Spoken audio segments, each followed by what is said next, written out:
Okay. All right, and we're back. I'm going to forgo the long introduction just because we decided on the fly to do another video because we were having a great conversation about Hong Kong. So, Hong Kong. So Blizzard got subpoenaed or Not subpoenaed. confronted? Confronted by Congress.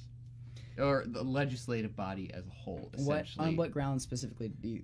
To stop their censorship of people speaking out against the Chinese, basically, occupation of Hong Kong.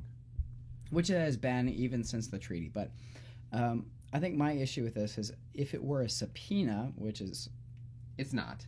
If they were taking legal action against Blizzard out of an issue with it, even though I completely disagree with Blizzard, as I said before, like, if Blizzard is going to take that stance, they absolutely deserve to fail. Oh, and they deserve to lose money. They deserve to lose to all have their every one of their base. board members end up in rags. As far as I'm concerned, if they are supporting that oppressive system, that is what they deserve. But LeBron James too. Right. Oh my gosh. The LeBron thing pissed me off. I don't even follow basketball, obviously. I do a little bit. Yeah, you probably do way more than I do. My brother was a baller when he was in high school and then college level. But anyway, continue. So I have an issue with American intervention. I don't want to be one of those. No, we shouldn't be. Like, for 100... Stand on this flag, whatever. Like, I don't want to be like that. I don't you have your right to free speech. Like 42, we were not an interventionist society. After Thank World you, War FDR. II, right.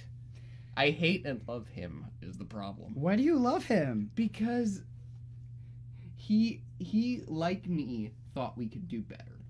The way he implemented it. Marx thought we could do better. He did! And I disagree with you on Marx a little bit. Marx was... Oh, okay. Marx was not in and of himself the problem. It's the demagogues and the totalitarians and the dictators that implemented his ideologies. Okay. All right. So if we're going to start from this premise. All right, let's go.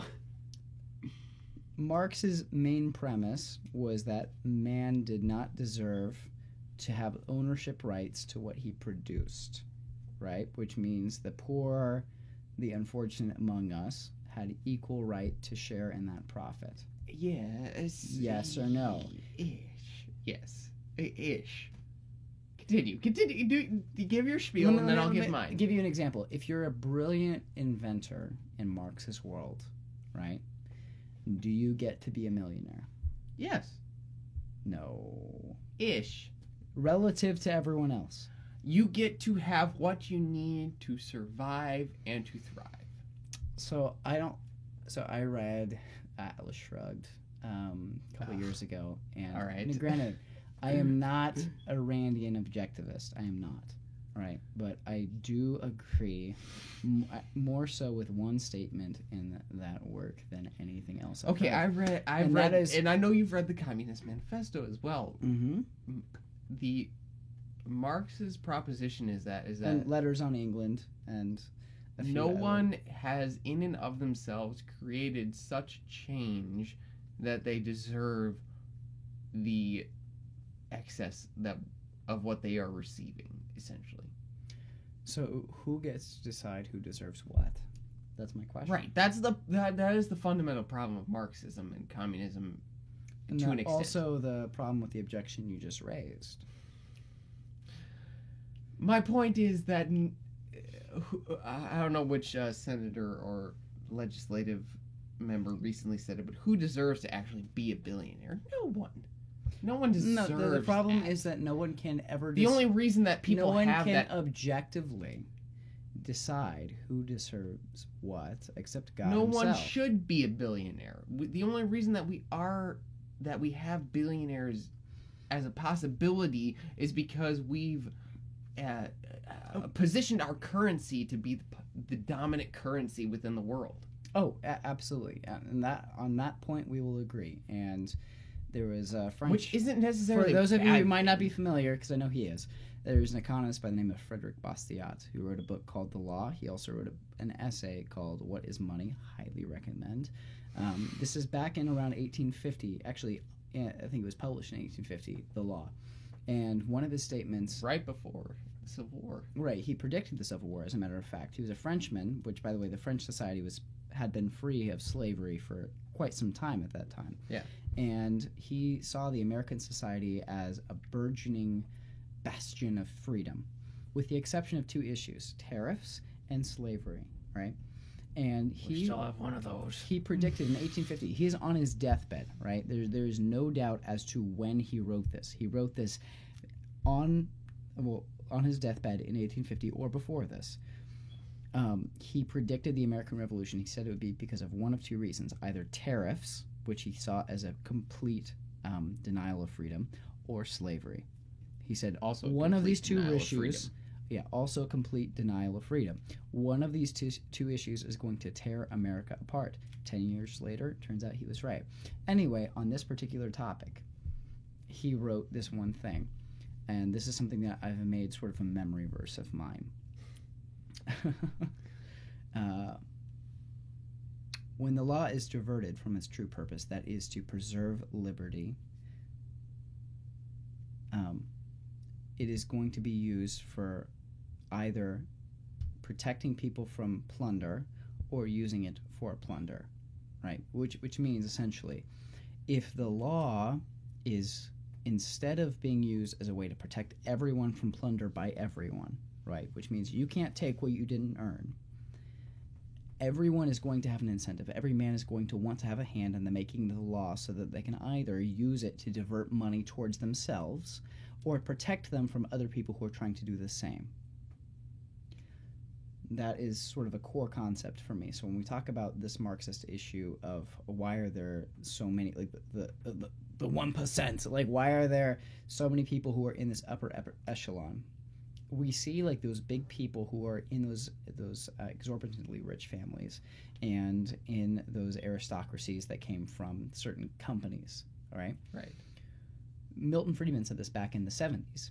He said, it used to be that you got to be rich by being better. It used to be that you got to be rich by having a better product or delivering your product to your customers in a better way. You still can. You still can, but that's not the most effective way to be rich. The best way to be rich is to get to be born into a rich family. Well, yes, that. Now. But what has happened over the centuries is you look at guys like Rockefeller, right? Oh, yeah. Came to exorbitant wealth and then sold out, meaning he used his wealth to leverage the legal system into making it socially advantageous to keep his wealth, right? Right. And that's exactly what the system has become. So these large companies, we don't see any new, like, let's say Tesla, there's a very short list. Facebook, absolutely. There's a very short list, though, relatively, of companies that are newcomers to the scene that have made it that big. And the reason I believe it is becoming, and you can even see this happening with those companies, is once they make it to the top, they decide, rather than to keep doing what they've been doing, to make the best product, right? To make the most novel product, to be the most innovative. Right. They turn to the legal system and they throw their lawyers, they throw their legal influence. They throw their legal weight on the U.S. government to try to basically outlaw the competition. Exactly. Right. So that's the problem. That's a problem that... I am a very Theodore Rooseveltian sort of... The government is a fire which keeps you from being frozen at night, but if you let it get too big, it's going to burn you. That's where I am in this sort of argument. I hate that analogy. But it's true. How? True. In what sense? It's not true in every sense. In what sense is it true? In the sense that it's true is that if you let the free market completely, like, go about as if it's a free-range animal, you're going to find yourself in a position where the free market subjugates the people that are working for it.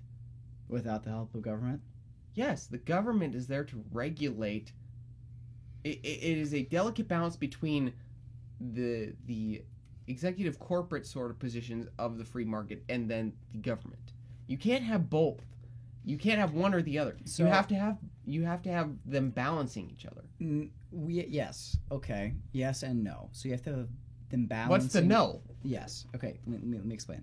You have to have them balancing each other, but in one sense and one sense only. You have to balancing them each other in the sense that one can't cheat the other. So you have basic provisions. Just it's like the not Constitution. about cheating the other. Right. Because No. eventually, if One- you don't let let them me- cheat each other, then you will allow them to both collectively cheat the people that are working for them. Let me explain further. All right. Rather than the analogy I just gave you, you can't allow one party, one legal party, as an individual or corporation, to cheat another party. Right? Okay. So that means you cannot allow a company to sell snake oil, essentially. Yes. Right. Which is a Why? good thing and productive for society. Right. Why? Because it's fraudulent. Why? Because they're lying about the basis of their product. Yes. Right. The entire integrity on which the organization stands is fraudulent. Absolutely agreed. Absolutely agreed. Which is why when we're talking about certain federal agencies, say the FDA, right? I completely disagree with 90% of the things the FDA does. But unlike Milton Friedman, a few of the Chicago School or Austrian School economists, I wouldn't advocate for the abolition of the FDA. I would advocate for the repurposing of the FDA. Right. In principle, the idea is sound. Right. What I would advocate for is turn the FDA into an investigative institute. Yes. Basically, what it does, it I investigates the completely agree claims with that. of products. And Yes. as opposed to basically saying, hey, you have to prove your product's safe before we'll let you sell it, which is ridiculous for a variety of reasons. I'll make a video on the vape epidemic later. Which I agree with, by the way. Just let that be known. You agree with what? The vape epidemic. That it is an epidemic, or you agree with... I agree that we were this close to dismantling. Big tobacco? Yes. Yeah. And then the government stepped in. And then the government stepped in. Which Oh, is wow. why the flame got too It's not big like this and it has burned happened us. before. Gosh. Yeah, but so what we're talking about then is repurposing federal agencies for the purpose of investigative discovery, right? So if a company is selling snake oil, it is their job to investigate and prove that it is fraud. That is something Yes, that, absolutely. through a libertarian perspective, through specifically It doesn't have to be a libertarian perspective. through the lens of classical liberalism, the idea that rights equal responsibilities, that's another video in and of itself. Yes. That is a conclusion that I think is coherent with that. And Yes. I think that would also, as far as a political move goes, I have not really seen it advertised, especially in the Libertarian Party, as a way of reconciling the two differences. So you've got sort of like on one end, the Because everybody's regulation in the is pocket of everyone. right. You've got Including the libertarians. including libertarians. So you've got on one end the libertarian perspective that says, okay, regulation is necessary. So those are the agrarian libertarians. We call them the leftist libertarians, right? Right. And on the right, you have the anarcho-capitalist sort of crowd, and Right. they sort of say that there's absolutely no need for government whatsoever. I stand Which on is the also middle. wrong. I stand in the middle, and I say As that- I do. And I don't feel like you've always been this way, but that's another conversation. I feel like you've kind of oscillated between like I've screw all oscillated government between... and where you are now. Right. I have been at the one point of screw all government, but that's before I realized that companies are also just as nefarious as the government is. And you have to have a delicate balance of both in order to achieve a progress in society which is in any way beneficial to the people which work for it. Because not everybody is going to be a CEO. Not everybody is going to be someone who would naturally benefit from a system which benefits its top players. No, and I think that's a realization that hits most libertarians. Which is especially, why I'm especially I think that's one of the ones that hits them first whenever they're coming from the leftist perspective, because they already have this preconceived notion that the right does not have about the evils that corporations can bring upon the world. And the right generally doesn't. The right generally has not. Have you read any Lysander Spooner, my friend? Nah, Briefly. You would love Lysander Spooner. I'm sure I would. I know him, and He has a fantastic beard. Had fantastic beard. Anyway, so I sort of I can echo those sort of sentiments definitely about corporations. And with regard to federal agencies, I think the point I was sort of getting to was, I think the Libertarian Party, because it's so divided into either all good or all not good, they sort of neglect the possibility, which is actually more politically actionable, of rather than dispensing of literally thousands upon thousands of jobs by dissolving something like the FDA, rather repurposing it, meaning you retain most of those jobs just for a purpose that is much more noble and moral. I would agree with that. I would say I go. You've got a caveat somewhere. That's not necessarily a caveat. I just go further onto a post-scarcity sort of mindset. Okay. The more I think we can do Yang. better. Yes, I am, but I think we can do better. I think we can do better. I think we can do better unto a point at which anyone who wants to participate in society has an essential role to society. Obviously, there's going to be people You would absolutely love Lysander Spooner. Okay. Obviously, there's going to be people who don't want to participate in society, and I want to create a system where that is okay. But I also want to create a system where the people who want to participate in society are capable and allowed to and encouraged to participate in society. Onto a point at which they are successful. Big question here. What do you mean by participate in society? I mean participate in society at the point at which I mean that they are able to live. Participating in society means to live, to how do bring... you mean like they volunteer taxes essentially? Or I don't even mean essentially. Somewhat that, but also that, okay, what is the greatest life that you can imagine? And I'm not talking about the people that want to live excessively. You don't need the most exclusive, like, technology or the most exclusive, like, clothing or anything like that. I'm talking about to live a life that is fulfilled. To live a life that is without the fear of scarcity, to live a life that is without the fear of poverty. And I think that is only possible because poverty is a very relative term. I think it's only possible because I want to make poverty an irrelevant term, essentially. Right, but you're talking. You don't about think I can? I don't think you can, and it's because I think you're talking about a very relative term. So poverty exists in the United States, but you compare United States version of poverty. United States poverty is nothing compared to poverty anywhere else in the world. Exactly. And then that term becomes meaningless. Yes. So I think you can't address that without addressing the existential question of why are we here? What is our purpose in life? Because time has shown, Hollywood has shown, that even if you have that... Fuck Hollywood. Sorry. Okay, true. But even if you're talking about that sort of scenario, right, where you have eliminated the possibility or at least the apprehension of poverty, right, as far as the physical needs, the sort of...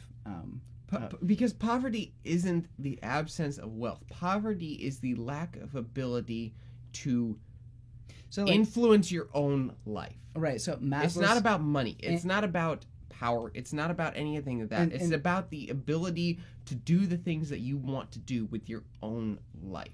I want to eliminate that possibility. Right. So that follows through sort of what this is kind of become essential to Marxist theory, but it's this idea that's propagated through psychology. It's called Maslow's hierarchy of needs. Basically, it says that if you are constantly worried about what you're going to drink, then you can't constantly worry about what you're going to eat. And if you can't constantly worry about if you basically eliminate that need, then you're constantly going to worry about where you're going to live, right? So basically, if you give people all of those necessary elements, that they're going to be happy and fulfilled. And I fundamentally disagree with that premise. Why? Kierkegaard, man. But Kierkegaard plays into that effectively. If you have everything that you need to sustain your life, yes, then you will be able to reconcile your soul to itself. Right, but you're acting as if that reconciliation process in itself does not come with some misery, right? Oh, it comes with some misery, but you're not able to even deal with that misery if you're worried about your well-being in the world. Right, but then that creates a plethora of excuses for anyone who has less, right? So like, Well, being it's not- having it's been a broke ass college student and thinking about. But you're an American broke ass college student. You're not actually broke. True. Thank right, you. but in the relative sense. You and I both have been in dire Rel- straits in the American sense of dire straits. We've not been in dire straits. I mean, back. Not. I don't know if I want to bring up this example, but back when I was living in my car, Right. because that was happening for a while. Right. Um, But even that is better than some people live. right. You have to understand that. And that was the only thing that got me through that. I want you to understand, but I'm saying. No, I believe that it got you through that. And what I mean by that is that problem in and of itself did not alleviate me of moral responsibility. Right. And I'm not saying that's that the they core. need That's to- the core of my problem. So like the idea that I'm not I saying that could it needs not to be- alleviate I'm not moral saying I should have responsibility. felt good about living in my car. What I'm saying is I could have felt at peace about living in my car, right? For a time, yes. For a time. I don't necessarily believe that that is right. I think that no matter where you are in this life, no matter where you are on the social hierarchy, you should be able to feel at peace, right? Yes, Which that's means that's the principle of contentment. But yes. you can also feel in absolute anguish about where you are, right? Right, which and is- that's which is the- necessary in some cases. Which is the sort of problem that we see. I use Hollywood as an example, the number of suicides that we see, as well as the very obvious misery that we see. I don't think having a life free of need necessarily frees you from the same existential crisis that we have always had. No, it I doesn't. think that it has to have an existential answer. You have to deal with those existential problems, regardless of where you're at. So Whether so- you're living in your car or you're living in a mansion, you're going to have to deal with those things. so I want to let me- enable people to deal with those things more easily, is what I'm trying to get at. I kind of see that, I guess. I suppose if you reach a point, let's say I hit the lottery tomorrow, right? And I Right, become right. a billionaire, and no You don't have to longer worry are about anything. anything You don't have to worry anymore, about shit. right? But I'm left with a sense of emptiness, right? Right. A sense of As existential people who angst, exorbitant wealth. and as are. Kierkegaard described it, dread, right? Yes. Or disdain for life in and of itself. Despair leaves- is the sickness of the soul. Despair is the sickness of the soul, and it leaves me with only that problem to resolve, right? So I suppose that does And you have to resolve it. clarifies the situation. The problem is people are in a position where they never get to resolve that existential crisis, if you want to call it that. They never are in the position where they get to I guess- ask themselves that question, because they're always in the position where they have to worry about their well-being. They have to worry about what they're going to eat that night. They have to worry about what they're going to do for transportation that night. All right. I think I that guess- is the thing that can be eliminated. I guess. You're never that- going to be able to through- eliminate the existential problem that everyone has to deal with. That is something that is unique to every single human experience in the world. And that is every single person has to deal with that on their own. But you can eliminate the barriers to dealing with that. I guess my contention would be that you should be able to deal with that at any level of existence, as is exemplified through human history, and also by that logic, if you can get to that level, then you would assume that most people who had achieved the super wealthy And I guess I status can't would have- refute you in that, because Right. people at all levels have dealt with that at different points in history, at different levels of wealth in history. I think part of it is the function of the fact that no matter where we are in life, our status, our expectations simply adjust. Therefore, that feeling of misery and dread can follow us. No matter It's that at which concept point. of contentment that you find Which is in why- Ecclesiastes. The whole duty of man is to eat and drink and enjoy the profit of his labor. Or I know I'm not quoting that exactly, more but more you like, understand. It's more what I'm along the saying. lines of enjoying time with his contemporaries. But It's finding peace at where you are, exactly, which is why I gave the car example, right? Because I don't.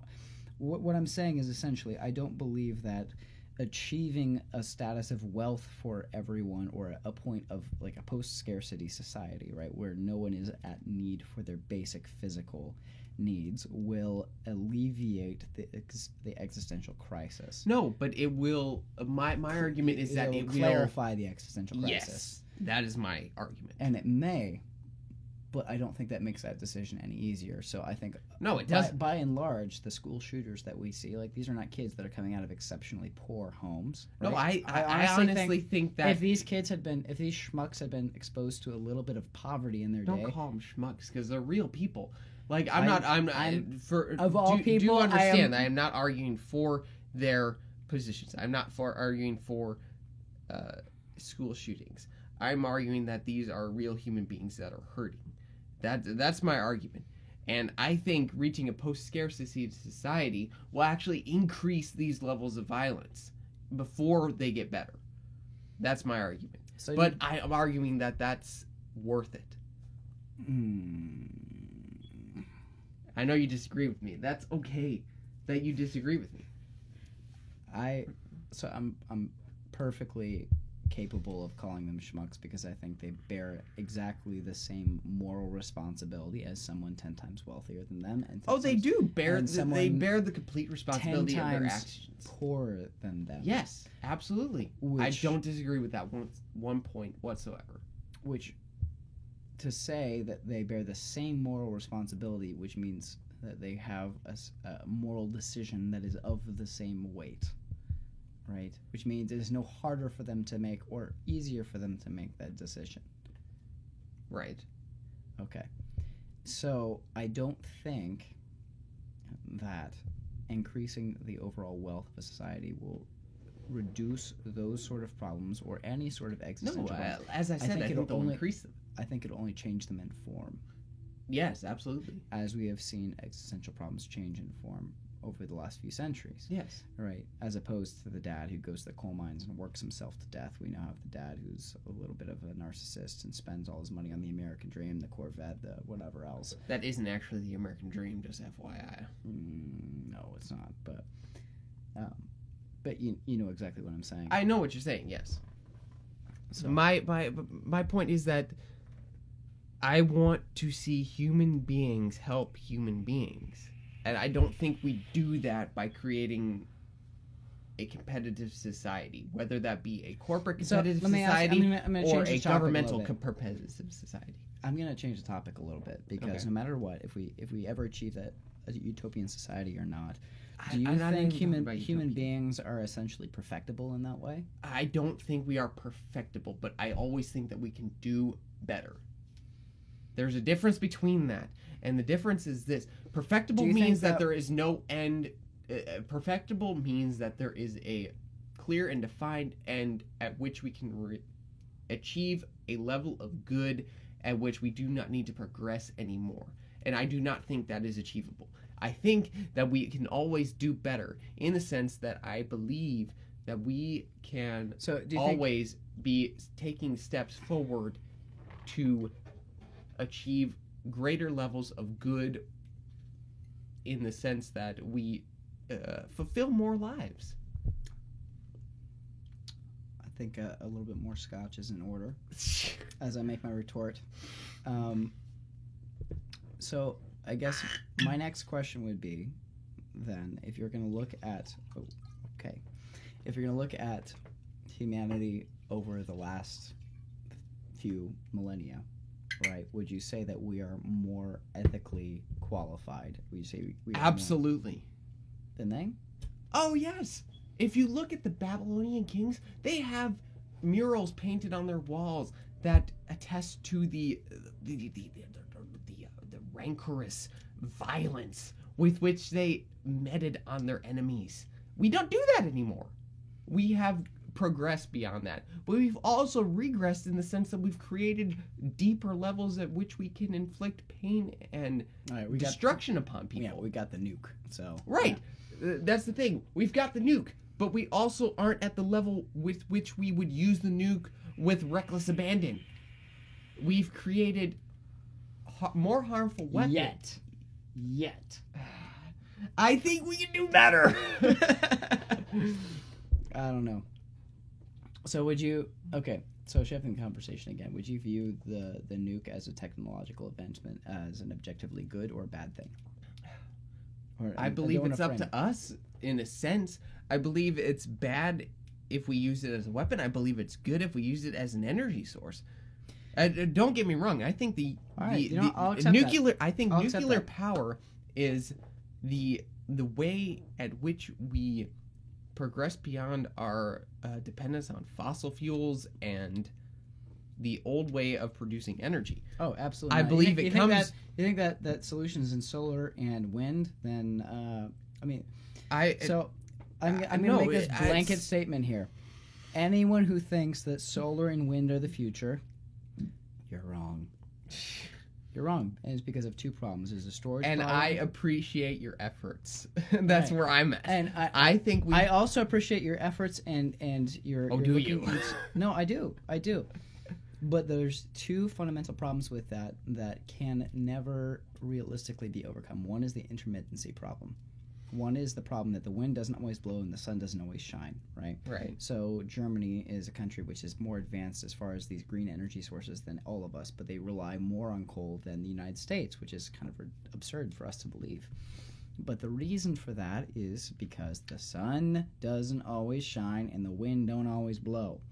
So what happens is that all of these energy systems have to have backup systems, which Yes. rely on what? Coal, which is a ridiculously inefficient energy source. It is inefficient. The answer, I believe, wholeheartedly at this point in time, is in nuclear energy.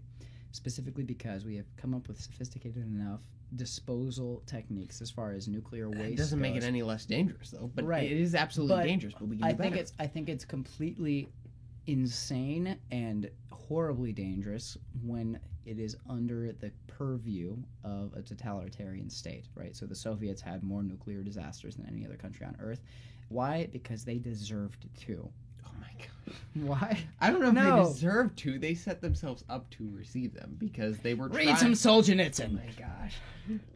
But no, but basically, when it's under the purview of a totalitarian state, when the buck can always be passed to the next bureaucrat down the line, it's fraught with problems and destined and doomed to fail.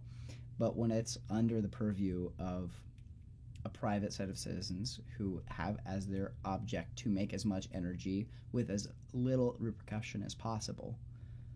That was us. Briefly Briefly, after the, before that- briefly after the Second Oh, World War. Right, and you don't even know. So I actually come under the regulation of the government regulation as far as nuclear products are concerned because I work with radioactive stuff. Right. And Previous job, I did that too. Yeah. really? FedEx, we shipped depleted uranium. Oh, really? Yes. It was 90 pounds in a lead canister. We had to load it. not Good not stuff. saying that my opinions are my own and not those of FedEx's. Just to specify. Continue. I don't care about my opinions. But yeah, no. So like, it's become increasingly state regulated, which I don't see as a problem in one sense, as far as the sense that it is harmful to others, right? Mhm. But in the sense that it is not harmful to others, but they are choosing it to control because it's a cash cow, Oh, it's a Right. cash cow. and it's been a cash cow. That I view as a huge problem, and I mean Chernobyl is actually a fantastic documentary series, the one that was released by HBO after. Still haven't watched it yet. Oh, you have not? No, I don't Oh, watch it's- TV that much. Yeah, you know what? Rick and It's- Morty is the most recent thing I've watched. So continue. I don't watch much TV either, but it's a fantastic series for that purpose because it really shows you the sort of bureaucratic inefficiencies of the system that led to that, and the fact that because no one was inevitably responsible, no one could take blame for it, no one actually took action to stop the problem that was happening in Chernobyl. And I actually have met people from Chernobyl who have suffered issues Oh, and from that because yes. of them. I've been not very far from Chernobyl in my life, and I've heard plenty of horror stories of everything that happened there. That's what I was going to say. Like, But nuclear is the way of the future, but it's also going to come with necessary consequences. It's going to come with is I just the- care that the- those the core consequences kernel are of what I was going to delegated to say. the. I just care that those consequences are delegated to the people actually responsible for running the plant. They're not Because- going to be, though. They're going to be on the people who didn't deserve them. because that's where the nuclear All right. fallout's going to be. Right. So let me phrase this differently then, because I don't believe corporatism either is a good Okay, system thank of you. government. Thank you. What I'm saying is, I believe that the consequences should most closely fall on the people most closely involved in the We administration. absolutely agree on that then. Right. So the idea that government can perform that operation is absurd then, Agree. Why do you think that? because it separates it through a layer of bureaucracy, in which case it's the people who elect these people. It's and- only because of our current climate of bureaucracy that seems absurd. What do you mean by that? Okay, take for example when Teddy Roosevelt was going along his campaign of trust busting. He was breaking apart every monopoly that there was. Why? Because they were taking advantage of the common worker. And he was doing that with government power.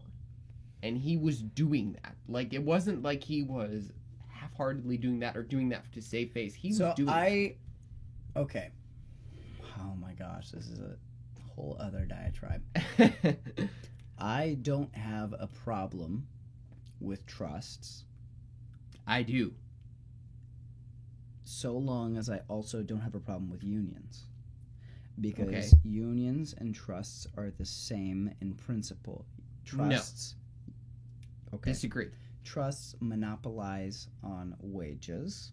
Unions With the... monopolize on labor, Yes. right? So they are The difference is that executive powers are utilizing trusts. And the difference is that labor forces What do you mean, are executive utilizing powers unions. of government? Oh yeah, the executive powers of businesses have l- much more let's say- power than let's labor. say you remove the government from the entire situation and you let corporations which want to form trust with other corporations, as in that they monopolize wages, right? To say Right. like we're not going to pay a coal worker more than $12 an hour, right? Yes. Okay. Unions then can do the same thing in turn, which is to say, we, the laborers, will not work for you unless we make more than this. This is my opinion, not the opinion of any company with which I work for. Yes, and the labor unions utilizing their power as the Are the you workforce to effect their increase in wages or benefits or whatever is much different than the executives utilizing their position as executives within the company to increase their own wages. Why are not the executives also laborers? No, they are not. Not in the same sense with which the laborers are laborers. Because the Why? laborers require a much more numerous amount of individuals in order to advocate a change. Whereas the corporate executives require maybe one or two people, maybe three, to advocate a change. So are then you in favor of majority rule when it comes to that sort of thing? Within businesses, absolutely. And I make that distinction on purpose. You and I and Rand would have some conversations. Oh, Good yes, Lord. I would. Oh my gosh. Okay. All right. Well, it's at 38 minutes right now. I really need to pee. So I'm going to go do that. And he has to sleep, he has to work in the morning. fuck work in the morning. But, you know. I don't have to. I just get to sleep in the morning. It's going to be fantastic. But at any rate, I get to go home and see my wife. we may pick up this conversation. We may not. Oh, we absolutely Either way, will. I'm sure you'll enjoy it. Cheers. Cheers.